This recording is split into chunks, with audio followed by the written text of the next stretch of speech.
Bonjour à tous. Comme promis, Gigi va continuer à réfuter en quelque sorte l'analyse précédente du docteur Gilbert sur les Haïtiens en train de récolter ce qu'ils avaient semé.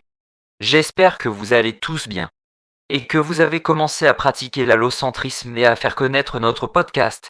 Nous croyons toujours qu'il est important de s'amuser tout en prenant soin de nous-mêmes, des autres et de notre planète. Pour ceux qui ne connaissent pas le terme, allocentrisme, c'est une disposition que nous valorisons sur Gigi Forever 29ers. Au lieu d'utiliser le terme égoïsme, nous préférons nous concentrer sur l'allocentrisme, qui se caractérise par une attention et des actions qui privilégient le bien-être des autres par rapport au sien. En revanche, l'égoïsme désigne une préoccupation excessive pour ses propres intérêts, souvent au détriment des autres. L'allocentrisme favorise la coopération et la solidarité, tandis que l'égoïsme peut conduire à l'isolement et à un manque d'empathie envers autrui. L'allocentrisme est une caractéristique essentielle qui peut bénéficier à la société de nombreuses manières. Il encourage la coopération et la solidarité, créant ainsi une communauté plus harmonieuse et résiliente. Il peut également stimuler l'innovation et la créativité en valorisant les perspectives et expériences diverses. Enfin, il renforce le tissu social en créant des liens plus forts entre les individus, ce qui est essentiel pour le développement durable de la société. Alors, montez à bord, installez-vous confortablement et écoutez la réfutation de Gigi à l'endroit des déclarations précédentes du docteur Gilbert.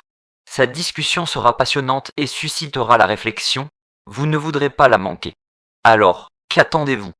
Tous à bord.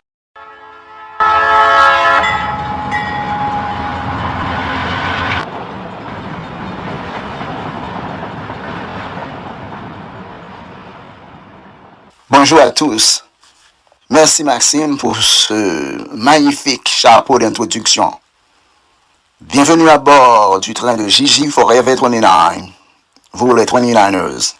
Nous sommes ravis de vous avoir tous à bord, y compris nos nouveaux membres haïtiens.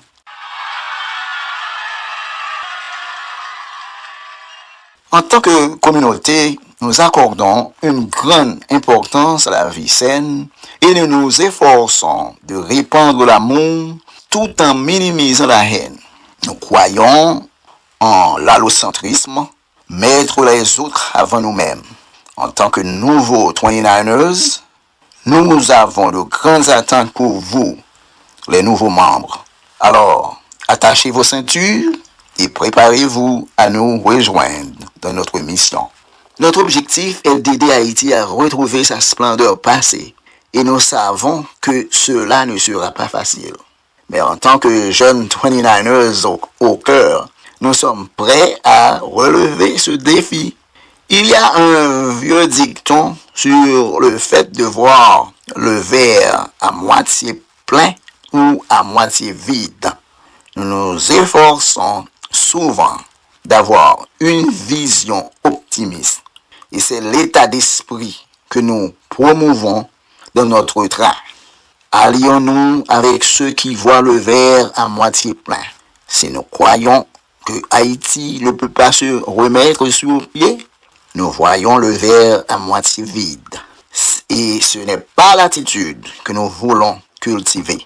Travaillons ensemble pour voir le potentiel de changement positif en Haïti.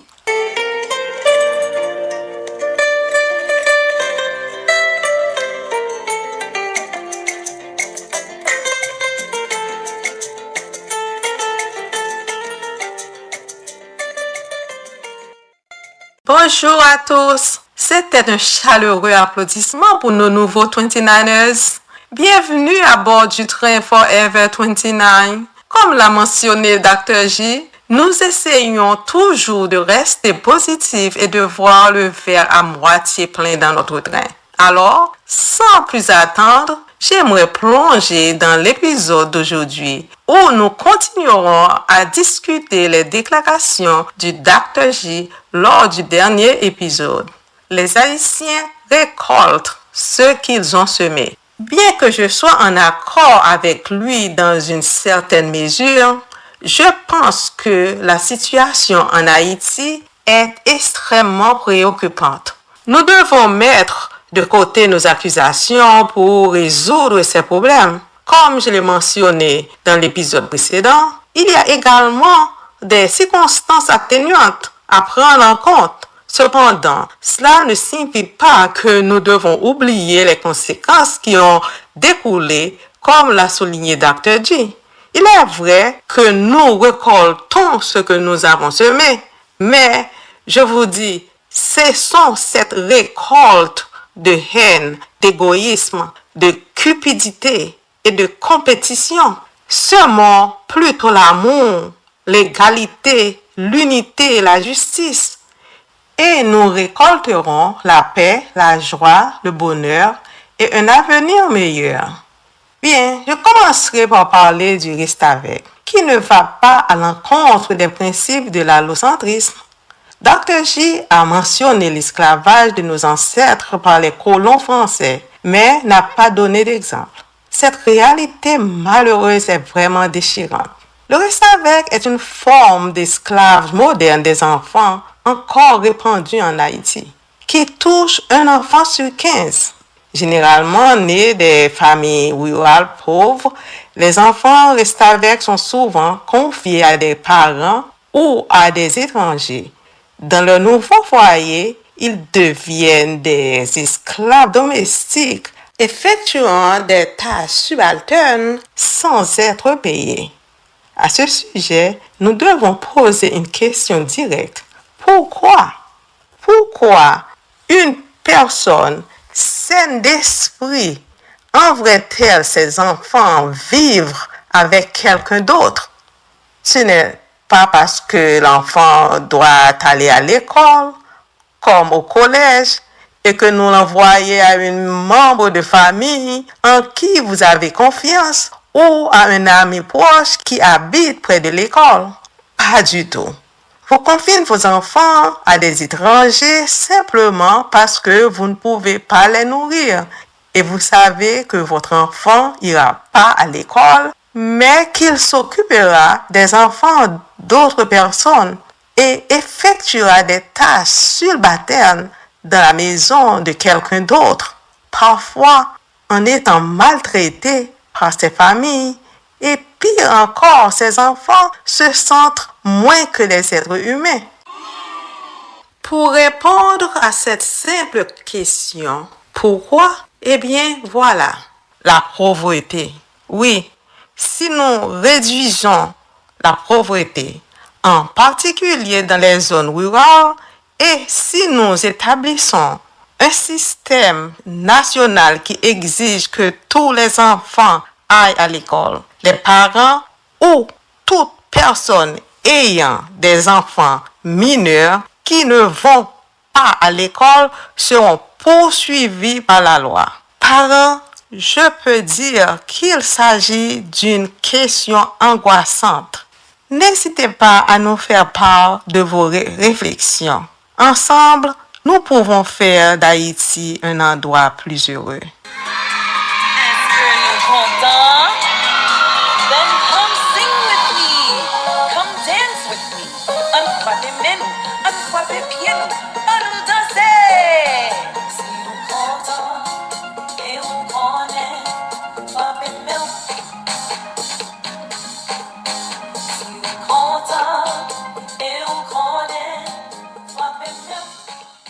Abordons un autre problème majeur soulevé par Dr. J, le néocolonialisme qui continue à sévir dans de nombreux pays, notamment en Haïti. Bien que ce dernier soit un État indépendant, il fait encore l'objet d'une influence et d'une exploitation de la part des anciennes puissances coloniales. Cette réalité est malheureusement commune à plusieurs pays. Les principales causes de ce phénomène sont le désir des anciennes puissances coloniales de maintenir leur entreprise, d'exploiter les ressources naturelles et de conserver leur contrôle économique et politique. Cela peut être avoir des conséquences néfastes sur la population et l'économie du pays concerné. Pour mettre fin au néocolonialisme, il est crucial de promouvoir l'exercice de la souveraineté populaire et d'établir des échanges commerciaux équitables qui respectent la justice sociale et environnementale. Il est primordial de travailler ensemble pour mettre en place de véritables mécanismes de coopération qui profitent à tous et mettent fin aux pratiques déloyales. Le néocolonialisme se manifeste lorsque les anciennes puissances coloniales continuent à exercer un contrôle significatif sur un pays, même après son indépendance. Cela peut avoir des conséquences préjudiciables pour la population et l'économie du pays concerné. Le processus de décolonisation se déroule en 3 étapes: l'assimilation, l'autonomie interne et l'indépendance. Pour éviter le néocolonialisme et la discrimination, il est essentiel de promouvoir des valeurs telles que l'anticolonialisme, la solidarité internationale, l'antiracisme et l'égalité des droits humains. Par exemple, la création d'ateliers de misère, des sweatshops, comme on dit aux États-Unis, dans des pays comme Haïti, doit être dénoncée et des mesures doivent être prises pour y mettre fin. En promouvant ces valeurs et en travaillant ensemble, nous pouvons contribuer à mettre un terme au néocolonialisme et à créer un monde plus juste et équitable pour tous. Prenons un autre exemple, celui de la tendance de certains Haïtiens à rechercher l'approbation de l'Occident, entre guillemets les Blancs. Dr. J a partagé une anecdote révélatrice lors d'une cérémonie de remerciement pour une aide caritative reçue par une organisation sociale haïtienne. Les contributions régulières d'une association de la diaspora haïtienne ont été totalement ignorées. Au lieu de cela, seuls les donateurs occidentaux présents ont été mentionnés. Cet incident souligne l'importance de reconnaître et de valoriser le soutien de sa propre communauté. Il nous rappelle également l'importance de la fierté personnelle et de la confiance en soi, des qualités qui, cultivées, peuvent mener à des récompenses inestimables. Passons à un autre exemple fascinant du Dr. J. Avez-vous déjà entendu parler de nager pour sortir? L'expression nager pour sortir, qui signifie nager pour sortir, porte en elle une dualité de sens profonde et contextuelle. D'une part, elle incarne la notion de l'autonomie et de l'effort personnel, rappelant le proverbe « Aide-toi, le ciel t'aidera » et encourage l'individu à prendre des initiatives pour surmonter les obstacles. D'autre part, cette expression peut être perçue comme un reflet d'égoïsme ou d'indifférence, surtout lorsqu'elle est utilisée dans des circonstances où l'aide collective ou l'intervention gouvernementale est cruciale. Dans le cas du président haïtien René Préval, nager pour sortir a été interprété comme un symbole de sa gouvernance, particulièrement lorsqu'il a été confronté à des défis politiques et sociaux majeurs. Selon les sources, cette phrase a été prononcée dans un contexte de désespoir économique et d'impasse politique, où les ressources gouvernementales étaient insuffisantes pour répondre aux besoins des citoyens. Cela a suscité des critiques. Certains y voyant une abdication des responsabilités du leader envers son peuple. Mais ce n'est pas seule action douteuse qu'il a entreprise au cours de sa présidence. Saviez-vous qu'il avait ordonné à son ministre des Mines de maintenir le peuple haïtien dans l'ignorance de l'existence de réserves d'or dans le pays? Son raisonnement, pour yo pas vin manger, pour qu'ils ne viennent pas me dévorer. Il est regrettable qu'un président privilégie ses propres intérêts au détriment du bien-être de son peuple. Mais c'est la petite histoire. En ce qui concerne les réserves d'or en Haïti, il y a eu des controverses et des débats sur la gestion et la transparence des ressources naturelles du pays. Des rapports indiquent que des compagnies minières ont investi pour prospecter des métaux en Haïti, mais que les plans ont été retardés en raison de l'absence d'une loi minière revisée établissant des réglementations environnementales et d'autres questions majeures. La gestion des ressources naturelles en Haïti reste un sujet complexe et sensible, nécessitant une approche équilibrée qui tient compte des droits humains et de la protection de l'environnement tout en cherchant à améliorer la situation économique du pays.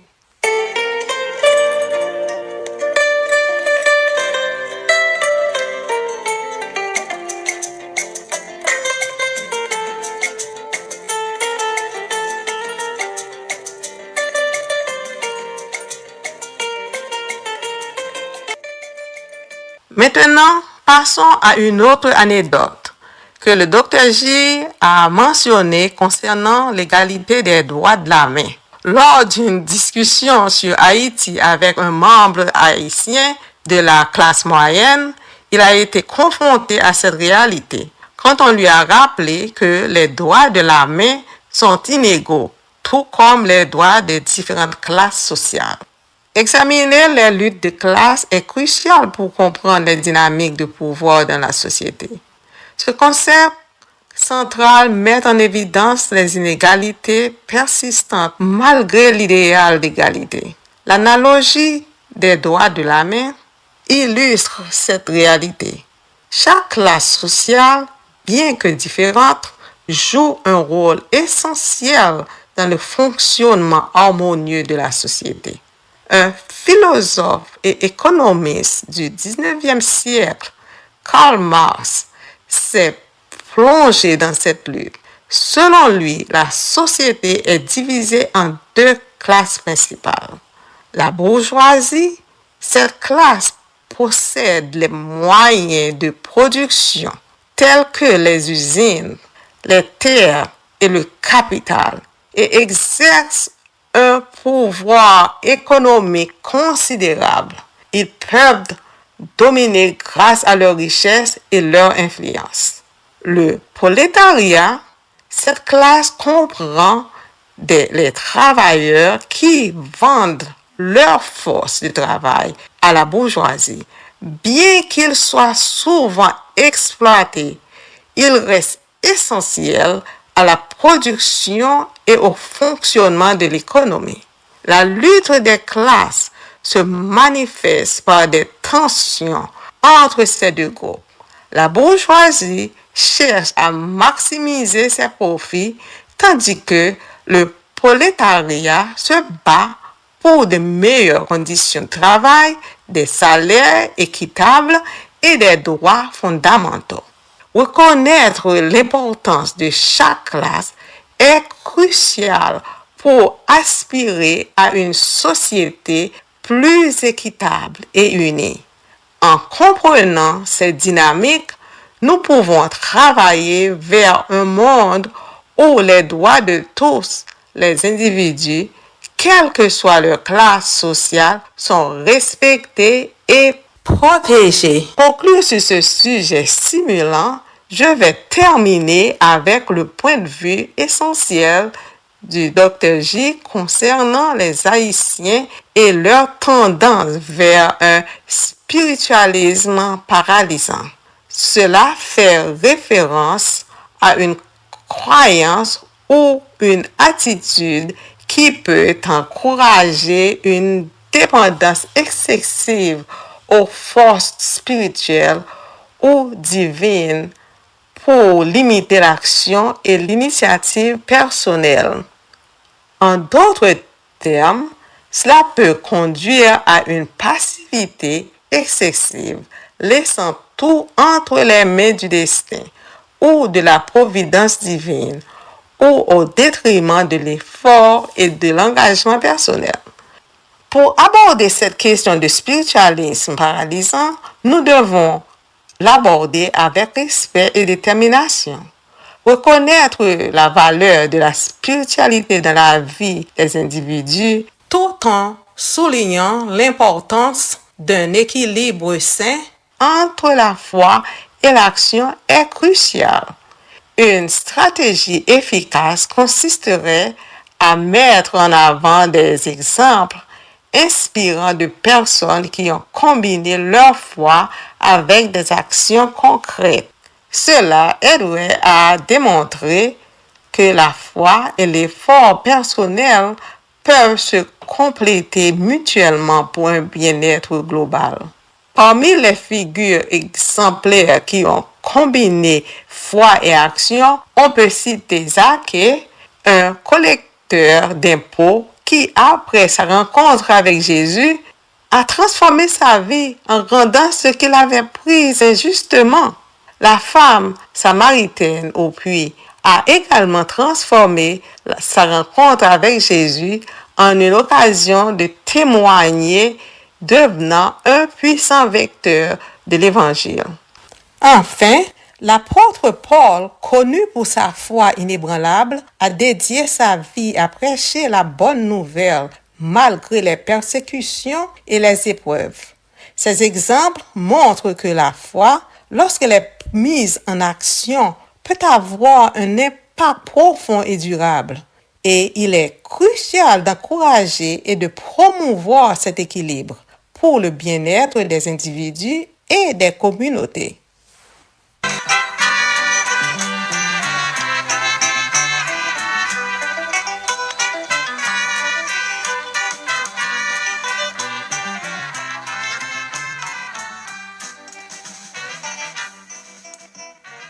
Cela marque la fin de mes réflexions sur les propos du Dr J, qui soutient que les Haïtiens récoltent ce qu'ils sèment. Bien que les Haïtiens aient une part de responsabilité, il est important de considérer également les circonstances atténuantes et de se concentrer sur les solutions. Il est essentiel de mener des discussions constructives, même en cas de désaccord. Je vous remercie de votre attention. Mettons tous nos efforts dans la restauration de la grandeur d'Haïti. Dr. J, as-tu quelque chose à ajouter? Nous avons atteint la fin de notre spécial sur les Haïtiens et leur récolte selon leurs actions.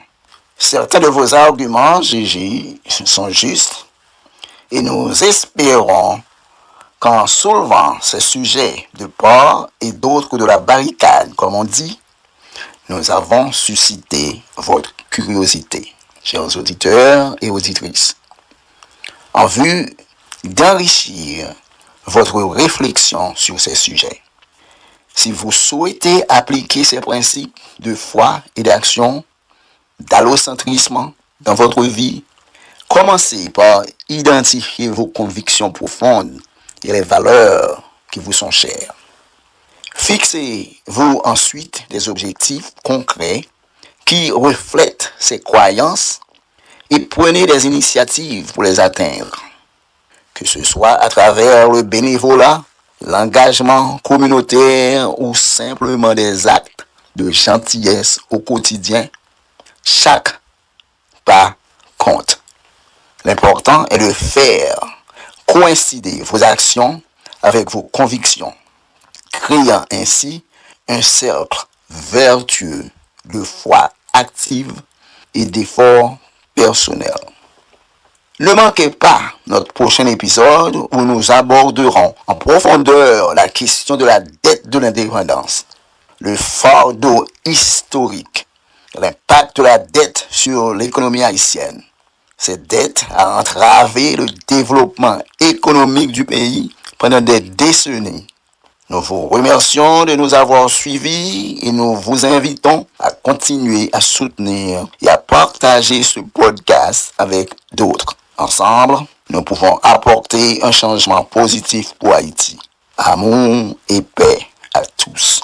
Pour terminer notre programme, nous vous laissons avec cette belle chanson de Skacha, Number One, Haïti, avec un Georges Loubert Chancy, un maestro de la musique haïtienne, qui a marqué l'histoire avec son talent exceptionnel de saxophoniste et compositeur. Il a rejoint le groupe Skacha Number One, ou numéro 1, et a contribué à leur renommée avec des chansons qui résonnent encore dans le cœur de nombreux fans. Jean-Élique Telfort, avec sa voix unique, a également joué un rôle clé dans le succès du groupe. Ensemble, ils ont créé une musique qui traverse les frontières et unit la diaspora haïtienne autour de mélodies nostalgiques et entraînantes. C'est un bel hommage que de dédier leurs chansons à nos 29ers. Un rappel que la musique est un lien puissant qui nous connecte tous, peu importe où nous sommes dans le monde. Bonne écoute!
Touch it.